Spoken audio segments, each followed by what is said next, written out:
I added you already to the group, CYO. Assalamu alaikum. Wa alaikum assalam. Yusenji. What's happening, big guards? Alhamdulillah, bro. Alhamdulillah.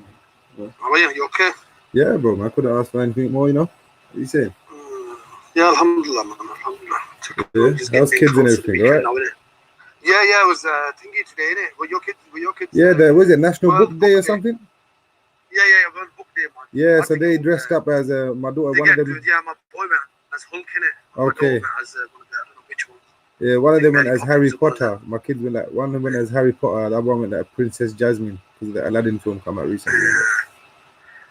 Have you not noticed, you know, when we were in school, we never had none of this, man. These lot are like milking it big time. Bro, we never even had free bus, bro. Like now they got free bus rides for these kids, bro. Yeah, they've got them yellow buses, innit? We had to walk it, man. Now in London, they can use not yellow buses. They use like normal buses. It's free for them. But you have to pay. No, they get a card, man. It's free for them, for the kids up to 16 years old. But what about back in your days, though? Oh, in my day we had to pay, bro. Like I used to walk to school. Yeah, that's what I'm saying. See. That's the thing, bro. So what are you saying, Aki, about this topic that I've been trying to highlight past couple of days? You know what it is? I was listening in today, yeah, and like I can understand what he's trying to say, yeah, from his side is that. You see, before you answer, do you want me to give you? I was saying, should I give you the grievances from our side as Muslims, and then you tell me if they're correct or not? You know, our grievances as Muslims are 100%. But the only issue in all this is, you have to look at the person who you're talking to. Yeah. You know, like I'll give you an example. Like the other night, Veli said, "Look, I don't care about your feelings. Yeah. Look, my mum's a Christian. If I don't, if I'm badding Christians up, and my mum's a Christian, I don't care about her. But first of all, no one's talking about him badding Christians up. This is what I'm saying. No, but hear what I'm saying. I know, but I can listen to what he said, innit? I'm telling you what he said from his side. And he goes, look, so Salam Ahmed Ali, no. Assalamu alaikum. Is that Ahmed Ali? Assalamu alaikum. Ahmed Ali.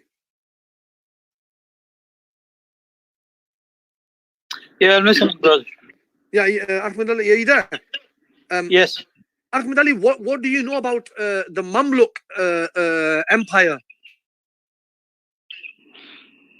Islamic Empire.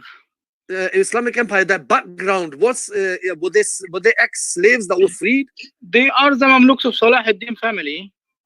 They took off. Yeah. They took over after Salah ad-Din. You know Salah ad-Din al-Ayyubi, the one who kicked the Shia. Yeah, the Ayyubi dynasty. Yeah. Yes, it went and Salah ad-Din grandson until the third grandson, Ayyub, Sultan Ayyub. Yeah, Sultan Ayyubi. A lady called Shajrat al-Durr.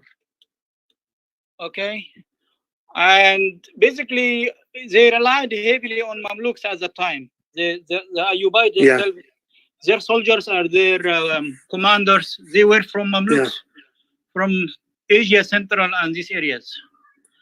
So when the last Sultan died, he didn't have someone to inherit, and he was married to a Mamluk lady. Her name is Shajrat al-Durr. She was concubine, and then she became she was of good character. She was a good leader. You know what I mean? Not just an average woman. So did she actually become the leader then? She became the queen of Egypt, kind of. Oh. But at the time, the Abbasid Empire or Abbasid Khalifa was still alive in Baghdad, but they were. So was the Khalifa with the Abbasid then? The Abbasid at the time were like the British royalty now. Right. Okay. They have a spiritual position only, or social, but they don't have real powers. Yeah. Okay, I understand. So back there, the Khalifa said, well, if the Egyptians cannot have a man to rule them, I'm going to send them a man from Iraq. He was in Iraq. It was kind of, it's not the right approach and so on. And then Shajrat al-Durr, she married one of the commanders of her husband. His name is Aybak. Yeah, and he went on to become the Sultan. He became the first Sultan, and then he became yes, but she took him because he was a weak character. He wasn't firm character and so on. the strong characters killed Aybak and overtook. Yeah, but before killing Aybak, but Ahmed Ali, were they Mamluk as well, the strong characters? Yeah, some of them were very strong characters. But anyway, so this was within the Mamluk ranks. Internally, they had this with Aybak. No, this is internally among the Mamluks of the Ayyubite. Yeah, right. They of the Ayyubite.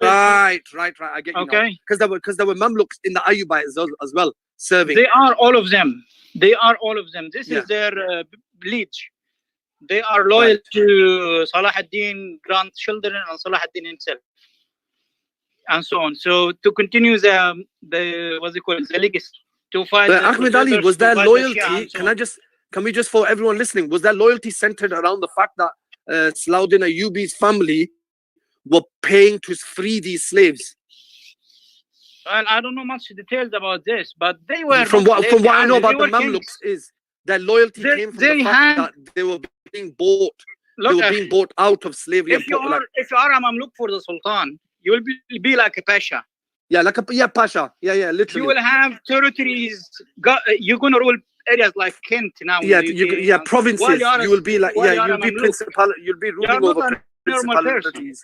It's not like Ahmed Ali. The reason why I'm talking about this is the connection with slavery. It's not like Ahmed Ali. The reason why I'm talking about this is the connection with slavery and Islam. With a lot of people are trying to connect this slavery with Islam. That Islam is about slavery and this and that. That's why I wanted to highlight these certain historical facts about slaves and ex-slaves. No. This is ignorance. I would say, but normally, there is too much ignorance and haters. The thing is, there are haters. Whatever you speak to them, they are not willing to learn. They want to put you down knowingly. Yeah, you know what I mean. But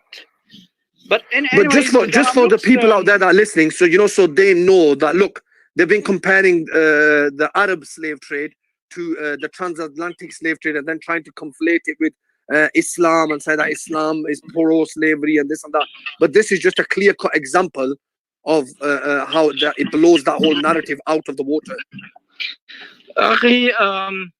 You cannot compare the two. Even Islam treat someone being enslaved as in a bad position. This is the view in the Quran about someone being enslaved, and it is a punishment for those who fight us. Basically, this is only reasons that justify it. It is used as a deter. If you want to attack us and we defeat you, we're going to enslave you. This is the only time in Islam you can take someone in slavery. Otherwise, you can never do it. Like go and kidnap children or poor tribes in Africa, like how the British have done and the French and the Portuguese. We cannot do this in Islam. This is haraba. You will be killed under Sharia if you do this action. You know what I mean? And I think then from this dynasty, one of their granddaughters went on and got married to royalty in India, and she became an empress of New Delhi as well. She became India, like a princess of New Delhi. It is similar. Mamluks there after the end of Abbasid Empire, they branched there and they made their own kingdoms. So basically, it's they are not really slaves like slaves. They are slaves of slaves of the Sultan or the Khalifa. They are above the nation in this regard. You know what I mean?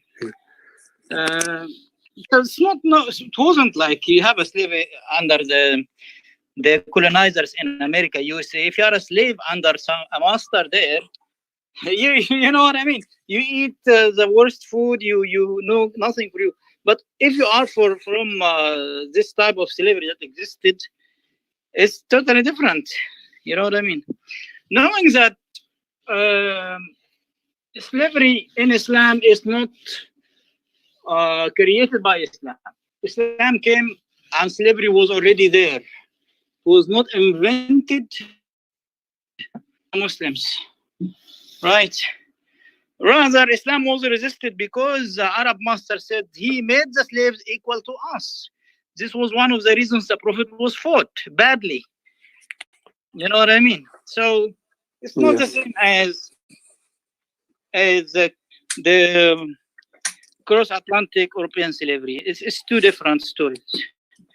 You cannot compare them, I would say.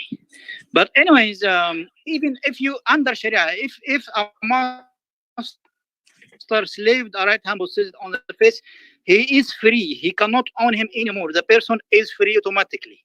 This is from the hadith of the Prophet sallallahu alaihi wasallam. If someone hits someone on the face while he is under his captivity or right hand possessed, the person is free. Meaning, under Sharia, the person can go and file a case if he have witnesses against his master, and his master must free him. So, and the master must feed them, must look after them, not allowed to call him my slave. The Prophet said to call him my man or my partner or my boy if he was young, and so on. And you treat them nicely. And if you marry a woman, let's say someone had a relationship with a woman, he cannot sell her. Cannot sell her again. And she is free automatically. Brother, you have the right to free yourself. That you can receive money from the car and you pay for your master. If you want to do this contract, you can do it. Get out of slavery. You just go to the Bait al-Mal, the House of Finance, and say, I want to receive zakah, I am poor and I want to buy my liberty. You can get this done. If somebody made a sin and he want to some mistakes, you want to pay, you want to get forgiveness for it, you free a slave person. Many reasons, sinning happening every day. If you made an oath and you wouldn't fulfill it and you want to go back in it, yeah.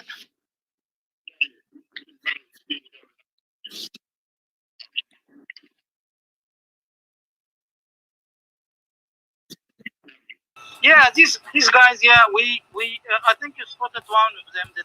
Yeah, so before you start, Ahmed Ali, I was just going to say to you that as a Muslim, so far, this is my stance, yeah? I said yesterday, I done a show, and I advised all the Muslim brothers and sisters, I said, don't go on his panel, and don't even go and watch his channel and go in the live chat, right?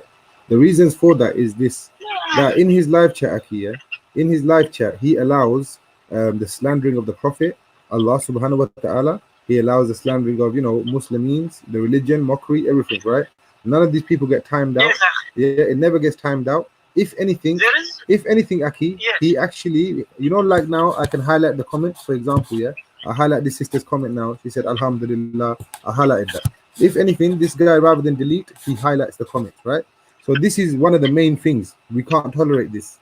Allah subhanahu wa ta'ala is from the Quran, Akhi. Yes. From the Quran, the solution is there for this kind of situation. Tell us.